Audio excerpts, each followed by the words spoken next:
सत्य से ही सारी सृष्टि चलती है, टिकती है। जितना तुम सत्य छोड़ोगे उतने ही दुखी होगे। जितना सत्य से दूर जाएगा समाज उतना ही दुखी होगा। आजकल तो लोग ये कहने लगे हैं, भाई ये सत्यवादी हरिश्चंद्र का जमाना नहीं है, ये कलयुग है, कलयुग। 2 पैसा कमाना है तो थोड़ा इधर उधर करना ही पड़ता है। लोगों की अनीति में, असत्य में श्रद्धा ज्यादा हो गई। बोले इधर उधर नहीं किया तो 2 पैसा कमाना मुश्किल है। और विडंबना यह है कि जिसकी असत्य में इतनी ज्यादा श्रद्धा है वो हर महीना सत्यनारायण की कथा कराता है। ये दंभ तो देखो, हर महीना सत्यनारायण की कथा। हमारे घर आना, सत्यनारायण की मजा महापूजा है, सब आना, प्रसाद लेना। महीने में 1 बार सत्यनारायण की पूजा और दिन में हर पल असत्य की आराधना। झूठ ही लेना, झूठ ही देना, झूठ चबेना, झूठ झूठ झूठ। एक बात समझ लो, तुम सत्य से हुए हो, लेकिन झूठ तो तुमसे होता है, तुमसे पैदा होता है। झूठ को तुम जन्म देते हो।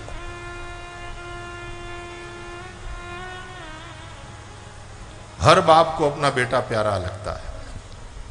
सत्य को तुम प्यारे लगते हो क्योंकि सत्य स्वरूप नारायण के तुम प्यारे बच्चे हो। लेकिन तुमने झूठ को जन्म दिया है, इसलिए तुमको झूठ प्यारा लगता है। और प्रायः हर बाप बेटे से दुखी होता, इसलिए तुम्हारा झूठ तुम्हें दुखी करेगा और तुम भगवान को दुखी कर रहे हो। एक दृष्टि से कि देखो मैंने इंसान बनाया, लेकिन ये कैसा जीवन जी रहा। पग पग पर झूठ, बेईमानी, चोरी।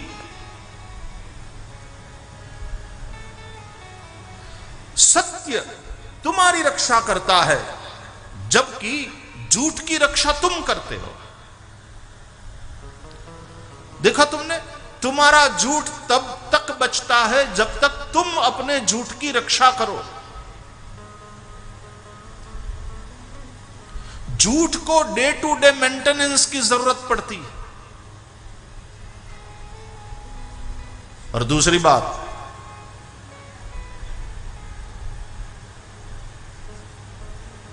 पहली बात, सत्य तुम्हें बचाता है, लेकिन तुम्हारे झूठ को तुम बचाते हो।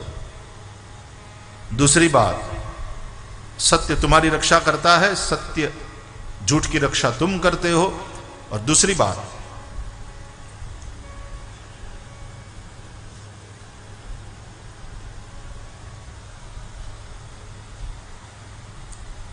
एक बार सत्य बोला और फिर सत्य को भूल जाओ, जो तुमने बोला था वो भूल जाओ तो कोई नुकसान नहीं। लेकिन एक बार झूठ बोला और फिर तुम भूल गए काम से। हर झूठ याद रखना पड़ेगा। यदि भूल गए तो गए काम से। और तीसरी बात, एक झूठ को बचाने के लिए तुम अनेक झूठ बोलते हो, अनेक झूठ का सहारा लेते हो, और तुम्हारी झूठ वाली संतति बढ़ती चली जाती। कईयों के बड़े बच्चे होते हैं, इतनी बीवियां, इतने बच्चे, तो बस ये सारी झूठ की सृष्टि बढ़ती ही चली जाती है, बढ़ती ही चली जाती है, सारी झूठ की सृष्टि। और एक दिन आता है कि वो सारे झूठ मिलकर के तुम्हारा काम तमाम कर देते।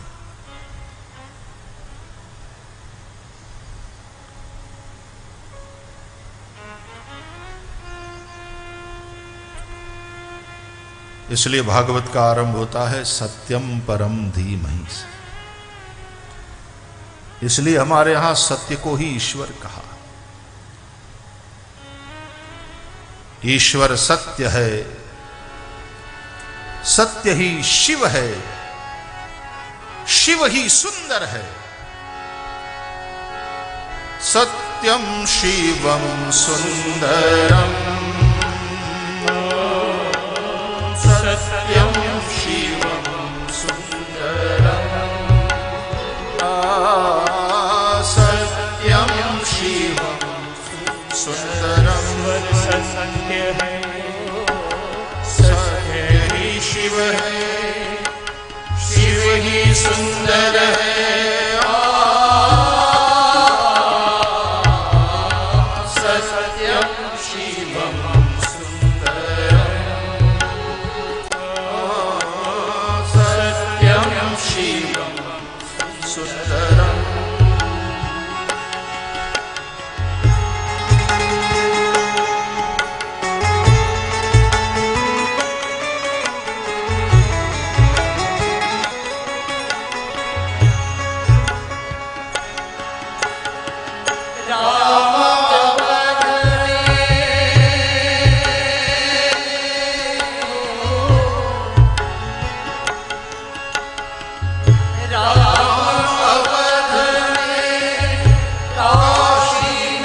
सत्य है, सत्य ही शिव है, शिव ही सुंदर है।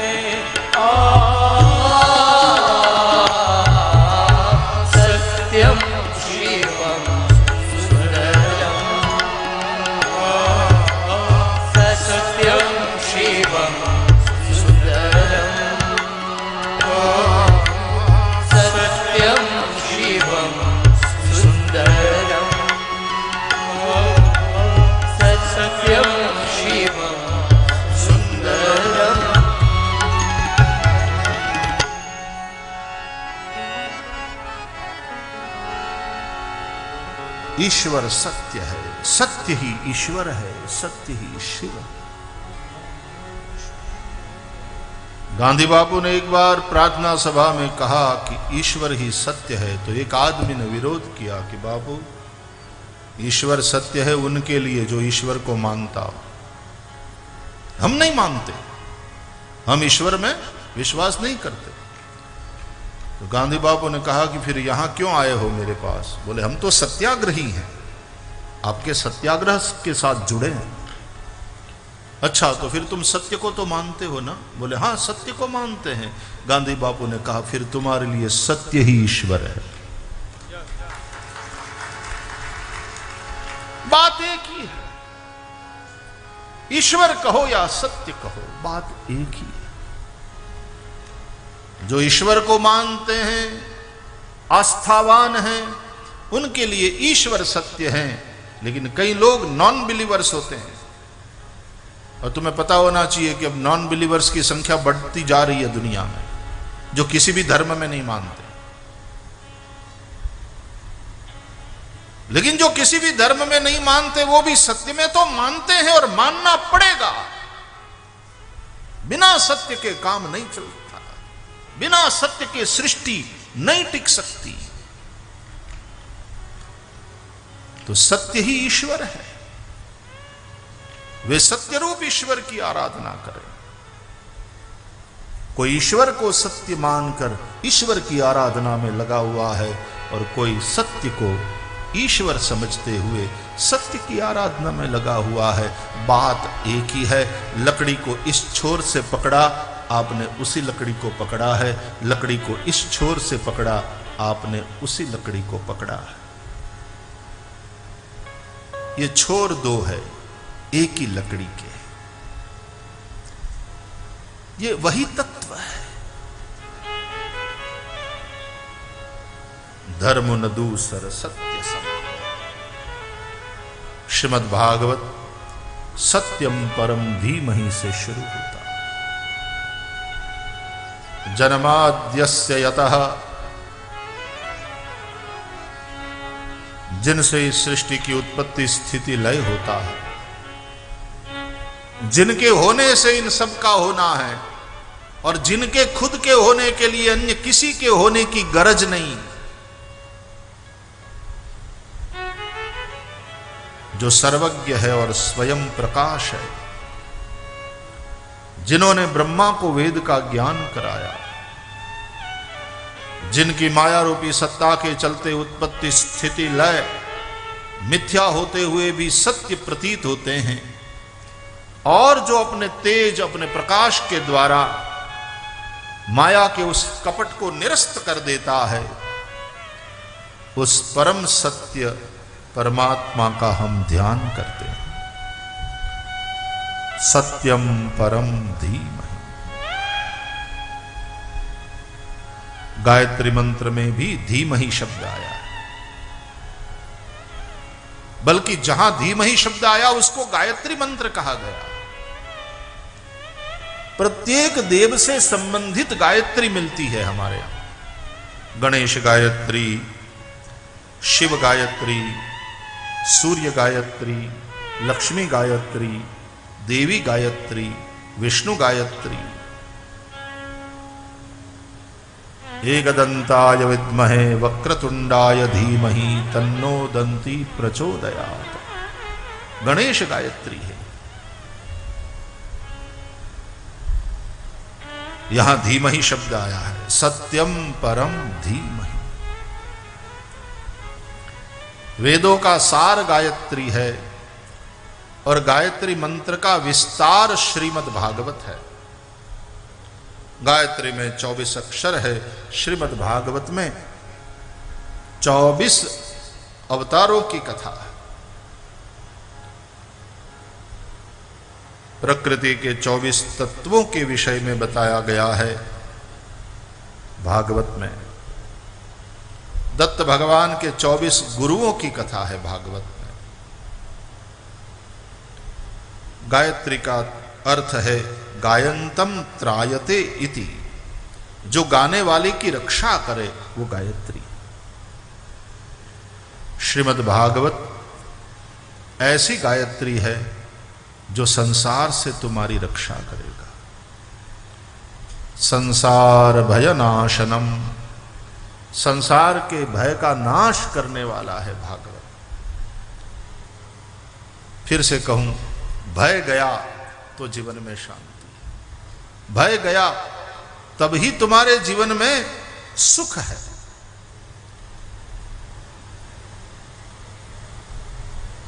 श्रीमद् भागवत रक्षा करता है तुम्हारी संसार से। तो सत्यम परम धीमहि से आरंभ, सत्यम परम धीमहि से उपक्रम और उपसंहार दोनों सत्यम परम धीमहि से। अंत में भी आया है, कस्मै येन विभासितो यमतुलो ज्ञान प्रदीपः पुरा तद्रूपेण च नारदाय मुनये कृष्णाय तद्रूपिणा योगीन्द्राय तदात्मनाथ भगवद्राताय कारुण्यतः तच्छुद्धं विमलं विशोकममृतं सत्यं परम धीमहि। उपक्रम और उपसंहार दोनों में सत्यम परम धीमहि। यह परम सत्य ही परमात्मा है, परमात्मा ही श्रीमद् भागवत का वर्ण्य विषय है। जो उपक्रम और उपसंहार है उसी विषय का बीच में विस्तार होता है। तो भगवान को ही गाया गया है, चाहे भागवत में भूगोल की बात हो, चाहे खगोल की बात हो, वंश की बात हो, वंशानुचरित की बात हो, भगवत चरित्र की बात हो, भगवदीयों के चरित्र की बात हो, सबके द्वारा भगवान का ही गायन हुआ है, भगवान की कीर्ति ही गाई गई है। इसलिए श्रीमद् भागवत है ये। नैमिषारण्य में शौनकादि ऋषियों का दीर्घ सत्र चल रहा था। एक बार ऋषियों ने श्री सुत जी का सम्मान करते हुए, आदर करते हुए प्रश्न किया। 6 प्रश्न पूछे गए हैं प्रारंभ में। पहला प्रश्न है, श्रेय क्या है? आपने कहा ना, श्रेय कल्याण, शिवदम, वो कल्याणकारी वस्तु इसमें है, कल्याण श्रेय, वो क्या है? दूसरा प्रश्न है, श्रेय की प्राप्ति का साधन क्या है? मनुष्य का कल्याण कैसे हो सकता है, ये बताओ। तीसरा प्रश्न है, भगवान के अवतार का प्रयोजन क्या है? भगवान क्यों अवतार लेते हैं? चौथा अवतार है, प्रश्न है, कौन कौन अवतार लेकर भगवान ने कौन कौन चरित्र किया?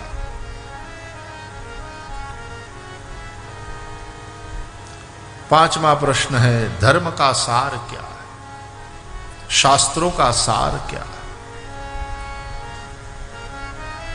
और अंतिम प्रश्न है, जब भगवान स्वधाम पधार गए तो फिर धर्म किसकी शरण में जाकर के रहा? धर्मः कम शरणं व्रजः। तो 6 प्रश्न हो गए। 6 गुण वाले हैं भगवान। देखो भगवान का क्या मतलब होता है, आपको सीधी सादी भाषा में समझाते हैं। जिसके पास धन है उसको धनवान कहते हो कि नहीं? जिसके पास विद्या है उसको विद्वान बोलते हो कि नहीं?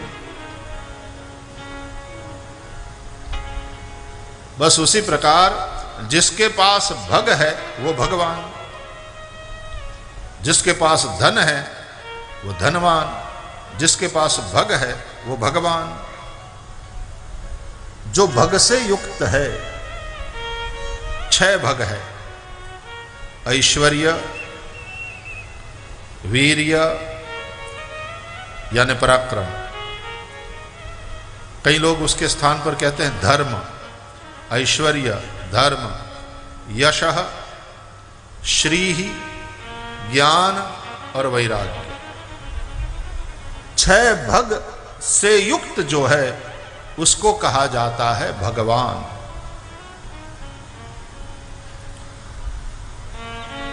षडैश्वर्य संपन्न भगवान के विषय में 6 प्रश्न पूछे गए। शास्त्रों का सार क्या है, श्रेय क्या है, श्रेय की प्राप्ति का साधन क्या है, अवतार का प्रयोजन क्या है, कितने अवतार हुए और क्या लीला करी, और जब कोई अवतार नहीं था पृथ्वी पर तो धर्म कहां जाकर के रहा। इसका तात्पर्य है धर्म केवल पोथी के पन्नों में नहीं रहता, धर्म किसी अवतारी महापुरुषों के जीवन में रहता है। पोथी में लिखा हुआ धर्म उतना प्रभावित नहीं करता जितना किसी महापुरुष के जीवन में रहा हुआ धर्म हमको प्रेरित करता है, प्रभावित करता है। तो जब कोई अवतार नहीं होता पृथ्वी पर तो अनवतार दशा में, अवतार की अनुपस्थिति में धर्म कहां रहता है। ये 6 प्रश्न पूछे गए और उन 6 प्रश्नों के उत्तर में श्री सुत जी ने नैमिषारण्य में भगवान की मंगलमयी कथा शवनकादिकों को सुनाया। यदि संप्रश्न संवृष्टो विप्राणाम रौ महर्षणि प्रतिपूज्य वचस्तेषां प्रवक्तुम उपचक्रमे। प्रश्न संप्रश्न था, इसलिए संवृष्ट हुए सुत जी। भगवान के विषय में प्रश्न किया, वही संप्रश्न है। अपने कल्याण के विषय में पूछो, वो संप्रश्न है। साधु संतों के पास जाओ और पूछो आपको क्या लगता है अब कि किसकी सरकार बनेगी। अरे यार, जिसकी बनेगी उसकी बनेगी, तेरी बिगड़ रही है उसकी चिंता कर तू। साधु संत के पास जाकर के अपने कल्याण की बात पूछो, भगवान के विषय में पूछो, आध्यात्मिक प्रश्न करो। हम तो साधु संतों के पास जाकर के भी संसार ही मांगते हैं, संसार की चिंता में रचे पचे। महाराज, बिटिया की शादी नहीं हो रही है, आप आशीर्वाद दो। महाराज, लड़के की शादी हुई 5 साल हो गए, बच्चा नहीं है, आप आशीर्वाद दो। कोई कहता है गुरुजी हमने टेंडर तो भर दिया है, बस आप आशीर्वाद दो, टेंडर हमारा पास हो जाए तो फिर गौशाला में हम इतना देंगे। वाह।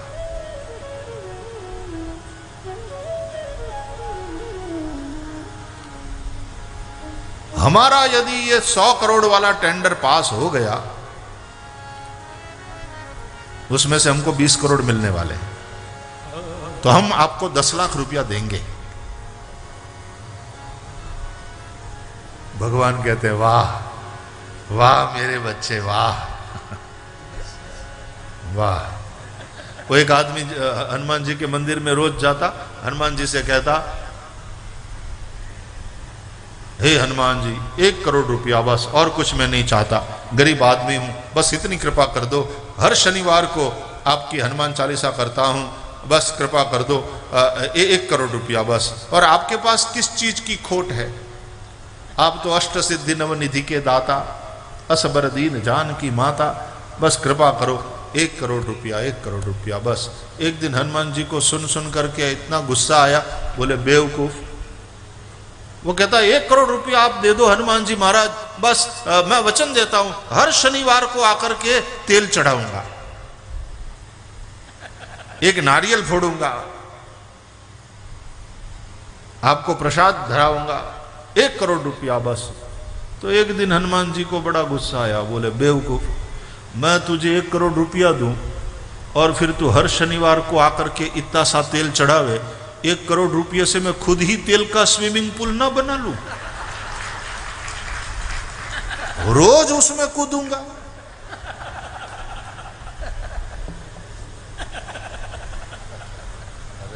तुम्हें हनुमान जी से चाहिए 1 करोड़ रुपया और हनुमान जी को ऑफर क्या करते हो? इतना सा तेल, वो भी हर शनिवार को। और कभी कभी तो कई मंदिरों में 2 किलो में ही हनुमान जी दिन भर नहाते हैं, वही बार बार। जैसे कोई भक्त आया, 10 रुपया तेल चढ़ा दो पुजारी जी हमारी ओर से, वही तेल। और फिर वही नहीं, दिन भर हनुमान जी के पुजारी की कमाई हुई, फिर वो जो तेल बचा वो फिर पकोड़े वाले को बेचते हैं। तो पकोड़े वाले उसमें पकोड़े तल तल करके हनुमान जी का प्रसाद सबको उपलब्ध कराते हैं पैसा लेकर। एक जमाना था कि हम अपनी दुकान को मंदिर समझकर ईमानदारी से व्यापार करते थे कि भगवान देख रहे हैं, और आज दशा ये हो गई है कि मंदिर को भी हमने दुकान बना दिया। हर जगह धंधा धंधा धंधा, बिजनेस बिजनेस बिजनेस, पैसा पैसा पैसा। कहने को हम नारायण के पुजारी है, हकीकत में नगद नारायण के पुजारी। भगवान को भी बिठा लेते मंदिर में लोग पैसा कमाने के लिए। ईश्वर साध्य नहीं है, पैसा साध्य है, ईश्वर तो साधन है। खड़ा कर देते हैं, यहां खड़े हो जाओ, हमारे लिए पैसा कमाओ। दशा हमने ये कर रखी है धर्म की। हम भगवान से भी संसार ही मांगते हैं। हम साधु संतों के पास भी आध्यात्मिक प्यास लेकर के नहीं जाते, हमारी प्यास तो संसार की ही रहती है। महाराज आशीर्वाद दो।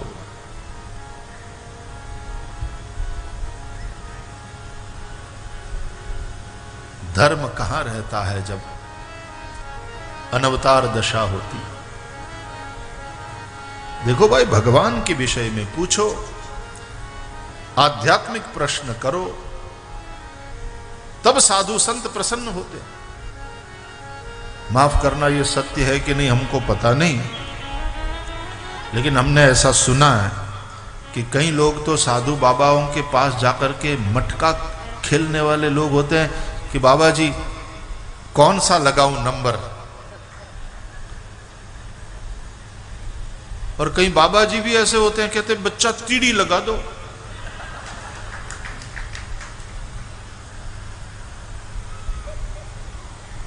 बड़ा विकृत कर रखा है हमने धर्म का रूप। इति संप्रश्न संवृष्टो, प्रश्न संप्रश्न होगा तो साधु समरुष्ट होगा। सुत जी प्रसन्न हुए और भगवान की मंगलमयी कथा सुनाने के लिए तैयार हुए। प्रथम 2 श्लोकों में श्री सुखदेव जी को वंदन किया। यम प्रव्रजंत मनुपेतमपेत कृत्यम द्वैपायनो विरह कातर आजुभाव पुत्रेति तन्मयतया तरवोभिनेदुः तं सर्वभूत हृदयं मुनिमानतोऽस्मि।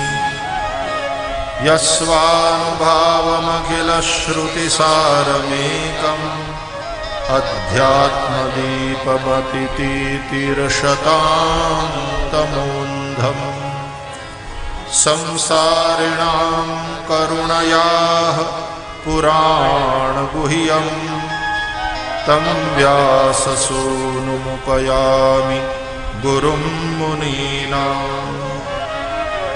नारायणं नमस्कृत्य नरं चैव नरोत्तमं देवीं सरस्वतीं व्यासं ततो जयमुदीरयेत्।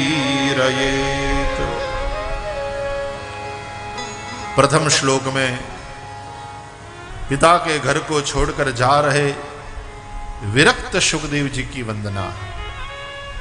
दूसरे श्लोक में अपने पिता वेद व्यास जी से भागवत पढ़ करके संसारियों पर करुणा करके भागवत सुना रहे अनुरक्त सुखदेव जी की वंदना है।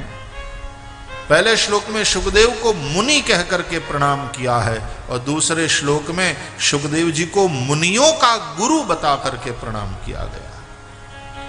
तम व्यास सूनुमुपयामि गुरुं मुनीनां। नर नारायण को नमस्कार किया, देवी सरस्वती और भगवान वेद व्यास को नमस्कार करके और भगवान की मंगलमयी कथा का आरंभ किया। देखो, मंगलाचरण होता है।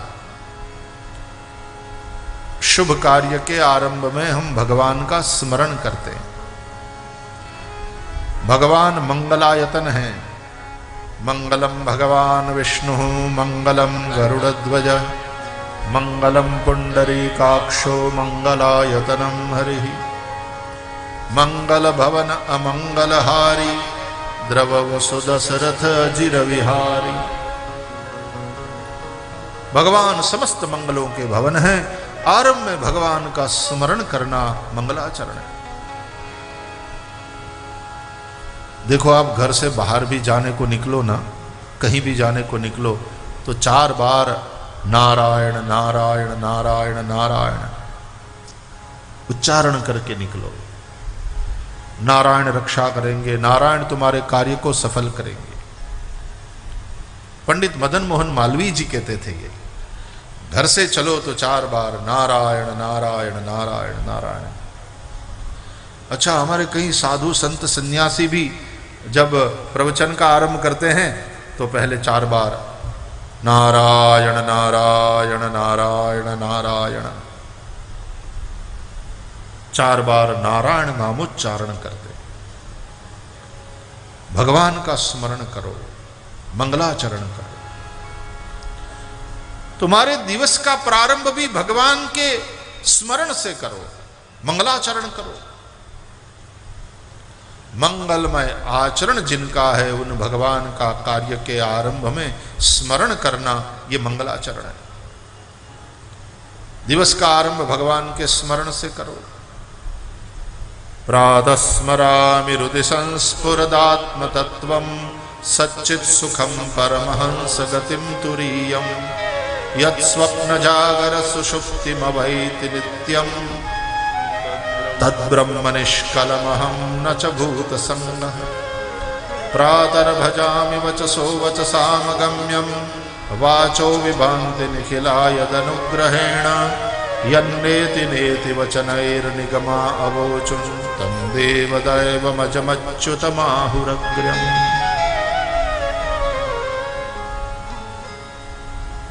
भगवान के स्मरण से प्रारंभ करो, दिवस का मंगलाचरण करो। दोपहर में भोजन करते हो तो भगवान को याद करो, भगवान को पहले ऑफर करो, भगवान को जिमाओ। रात में सोने से पूर्व भगवान को याद करो। करचरण कृतं वा कायजं कर्मजं वा श्रवणनयनजं वा मानसं वा पराधं विहितम विहितं वा सर्वमेतत् क्षमस्व जय जय करुणाब्धे श्री महादेव शंभो। दिवस दरमियान जो भी अपराध हुआ हो, पाप हुआ हो, गलतियां हुई हो, रात में सोने से पहले भगवान से उसकी क्षमा मांग लो और भगवान को दृष्टि में रखते हुए सबके कल्याण की भावना से जो भी सत्कर्म तुमने किया है रात में सोने से पहले भगवान के चरणों में समर्पित कर दो।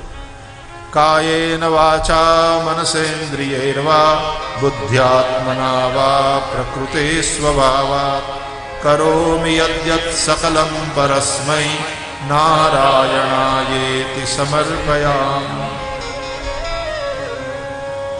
और भगवान से अनुनय विनय स्तुति करते हुए कहो, त्वमेव माता च पिता त्वमेव त्वमेव बन्धुश्च सखा त्वमेव त्वमेव विद्या द्रविणं त्वमेव त्वमेव सर्वं मम देव देव।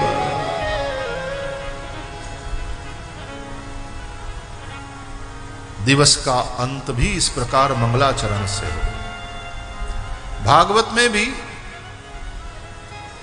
आरंभ में, मध्य में और अंत में 3 मंगलाचरण है। आरंभ में व्यास जी का मंगलाचरण है, मध्य में शुकदेव जी का मंगलाचरण है, अंत में सुत पुराणी का मंगलाचरण। दिन में कम से कम 3 बार भगवान का स्मरण करो। इस्लाम धर्म में कम से कम 5 बार अल्लाह को याद करते, नमाज अदा करते। हमारे ऋषियों ने तो देखो तुमको कितनी रियायत दी, 5 बार भी, 3 बार। उसको त्रिकाल संध्या कहते हैं हम। 3 बार ईश्वर को कम से कम याद करो। ईश्वर से शुरुआत करो दिवस की, ईश्वर से ही, ईश्वर स्मरण से ही अंत हो दिवस का, और ईश्वर से ही भरो दिवस को। ईश्वर की शरण में सिर रख करके शयन करो। सतत भगवान का अनुभव करो। परमात्मा सतत तुम्हारे साथ है। प्रश्न यह है कि तुम सतत भगवान के साथ हो। भगवान की दृष्टि सतत तुम पर है। प्रश्न यह है कि तुम्हारी दृष्टि भगवान पर है। भगवान तुमको देख रहे हैं। प्रश्न यह है कि तुम्हें भगवान दिखाई दे रहा है। वो तो सर्वत्र है, सर्वदा है, लेकिन हमें दिखाई दे रहा है।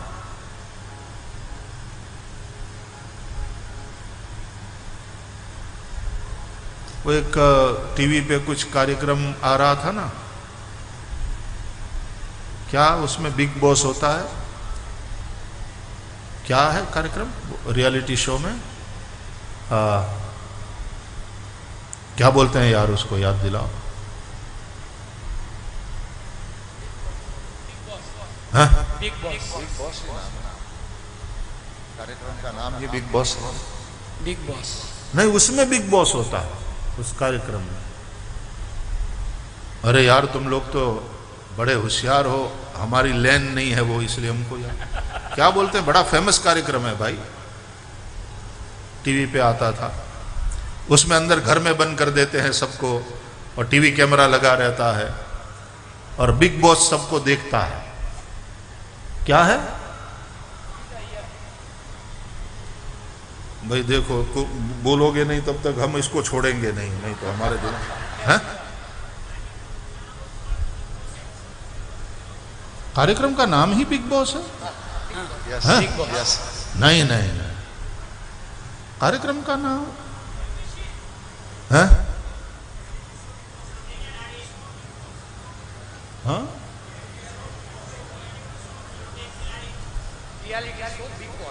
Reality show Bigg Boss. Bigg Boss ही नाम है। अच्छा, हमारे दिमाग में कुछ और था, कुछ नाम कुछ और है, और उसमें बिग बॉस होता।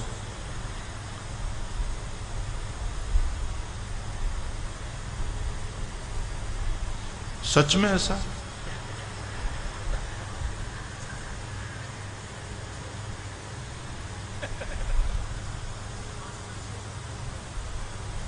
तो उसमें बिग बॉस सबको देखता है, लेकिन किसी ने बिग बॉस को नहीं देखा। ऐसा है ना, बात करते हैं बिग बॉस से सब, लेकिन बिग बॉस को किसी ने देखा नहीं। लेकिन बिग बॉस सबको देखता है। बस उस कार्यक्रम से मैं तो इतना ही सीखा हूं कि बिग बॉस सबको देखता है, किसी को बिग बॉस दिखाई नहीं देता। लेकिन कोई कोई होते हैं भगवान के विरले जो बिग बॉस से बातें करते हैं, बाकी तो अपना जीवन जिए जा रहे हैं, गलती किए जा रहे हैं, लड़े जा रहे हैं, गालियां बके जा रहे हैं, राग द्वेष किए जा रहे हैं, कपट खेल खेले जा रहे हैं। बिग बॉस देख रहा है,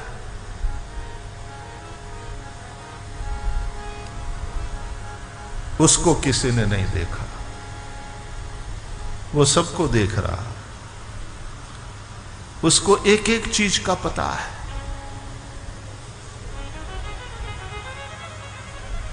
परमात्मा दृष्टा है। जग पे खन तुम देखनिहारे,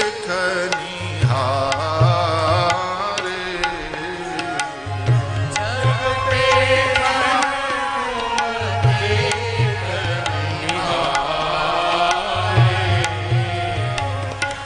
जग पे खन तुम देखनिहारे,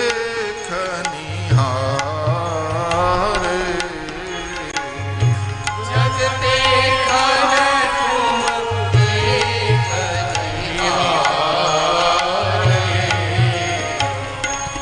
विधि हरि शंभु नचावनिहारे,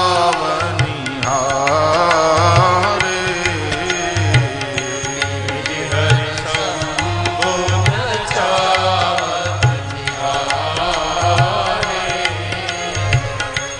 तेऊ न जानई मरम तुम्हारा, न जाई मरम तुम्हारा, और तुम्हीं को जाननिहारा,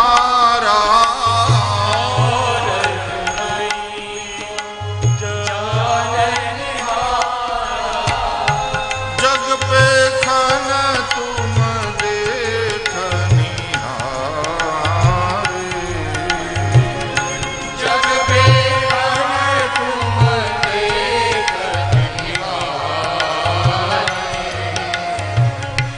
विधि हरि शंभु नचावनिहारे।